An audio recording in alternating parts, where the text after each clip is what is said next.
Since roughly 7:10 a.m. on the 4th of June 1942, the IJ and Akagi, a part of the Kido Butai operating off Midway Atoll, had been under attack by a variety of U.S. aircraft launched from Midway or two U.S. carrier task forces. Thanks to excessive maneuvering and concentrated air cover, the Akagi had remained undamaged throughout the morning, but this would change at 10:26 a.m. when three Dauntless dive bombers from the USS Enterprise targeted the Akagi with 1,000-pound semi-armor-piercing bombs. In no particular order, the three bombs were dropped, and they landed in the following locations. The first bomb landed off the ship's port bow and caused no noteworthy damage. The second bomb struck the port side of the flight deck just aft of the island and detonated within the hangars.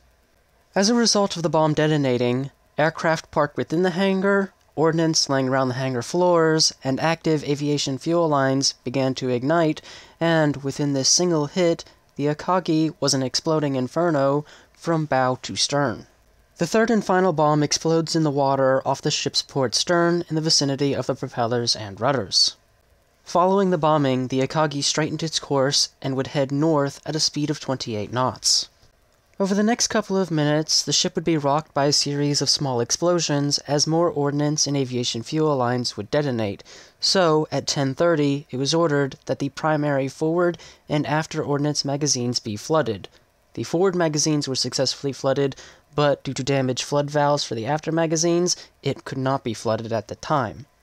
At 10:35, the starboard inboard turbine ceased operation and the ship's speed fell to 12 knots. A couple of minutes later, an enemy torpedo plane was spotted, and so the ship turned 20 degrees to starboard. At 10:40, it was attempted to realign the rudders and get the ship back on a straight course, but the rudders failed to respond, and they were stuck in the 20-degree turn. As a result of the rudders failing to respond, it was believed by Akagi's crew that a second bomb had struck the ship on the stern. However, of course, this bomb was just a near miss. The most likely reasons for the rudder failing to respond was the fires raging on the ship, combined with the concussion of the near miss, damaging the ship's steering mechanisms. At the same time the rudders failed, the Akagi's communication systems also began to go offline, and this is when Vice Admiral Nagumo had to acknowledge that Akagi could no longer operate as his flagship. So, he and his staff boarded a small boat launched by the destroyer Nowaki, and they transferred to the light cruiser Nagara. At 11:20, with fires uncontrollable in the center of the ship and flames surrounding the bridge, Captain Aoki and his officers would relocate their command to the forward edge of the flight deck since the island was no longer inhabitable.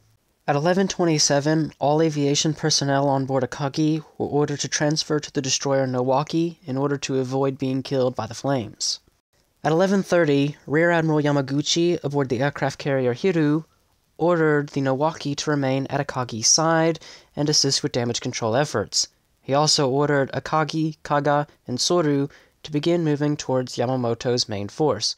By 11:40, the flames were raging towards the forward edge of the flight deck, and Captain Aoki had to relocate his command post once again, moving down to the anchor deck, which was practically the only space forward that was not aflame. At 11:47, with Akagi, Kaga, and Soru having not responded to his initial order, Yamaguchi reorders them to relocate towards Yamamoto's main force, and this time Kaga responds, but Akagi and Soru remain silent. At 11:50, unaware of Yamaguchi's orders, Captain Aoki orders for a report on the condition of the ship's machinery, and the chief engineer orders his staff to begin inspecting the machinery. At 12:03, one of the ship's engines was restarted, most likely the outboard starboard turbine, and Akagi slowly began circling clockwise. At 1300, 2.5 hours after it was initially ordered to be flooded, the after magazines are successfully flooded manually. At 1338, the Emperor's portrait was ordered to be removed from Akagi and placed aboard the Nowaki, and by 1350, the one turbine that was in operation ceased, and the Akagi began to drift to a stop. Damage control teams continued to fight the flames in a losing endeavor, and at 1500, another large explosion rocks Akagi, destroying several fire protection bulkheads and worsening the flames. By this point, the flames had gone down into the ship's hull and were as low as the middle deck. At 1800, the Nowaki warned Akagi of a potential submarine sighting, though no submarine attack ever occurred. At 1820, another inspection of the ship's propulsion system was ordered, but as the engineers attempted to get back into the bowels of the ship, flames and aviation vapors prevented them from reaccessing the ship's propulsion system, and no inspection was carried out. At 1915, the chief engineer reported to Captain Aoki that there was no chance that his men could get back into the propulsion plant, and Akagi had no hope of operating under its own power. So, at 1920, Captain Aoki made the hardest decision of his life. He ordered the ship to be abandoned. In 1925, as Akagi's crew began to assemble on areas of the deck that were not engulfed in flames, Captain Aoki requested the Nowaki request from Nagumo that Akagi be scuttled. The destroyer Arashi, which was now on scene, along with Nowaki, would take all non-essential personnel off the Akagi. By 2100, all non-essential personnel were off the Akagi, the exceptions being Captain Aoki and the remnants of his damage control teams. Captain Aoki himself was now bound to the anchor deck, so that in the event Akagi sank, he was going to go down with the ship at his own request. At 21:25, an order is received from Commander-in-Chief Admiral Yamamoto aboard the battleship Yamato, and he orders that Akagi not be scuttled. As a result of this, Captain Aoki is transferred to the destroyer Arashi. Within the next 30 minutes, the Akagi was fully evacuated, and the crews of the two destroyers and the remnants of Akagi's crew sat in the distance and watched the carrier burn. Finally, at 4:50 a.m. on the 5th of June, 1942, after much consideration and discussion, Admiral Yamamoto finally ordered that Akagi be scuttled.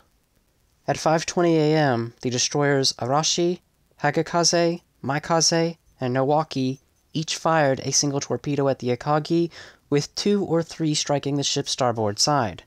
The flagship of the mobile force capsized to starboard and sank stern first, taking with it 263 men, though 1,070 men were saved, including Captain Aoki.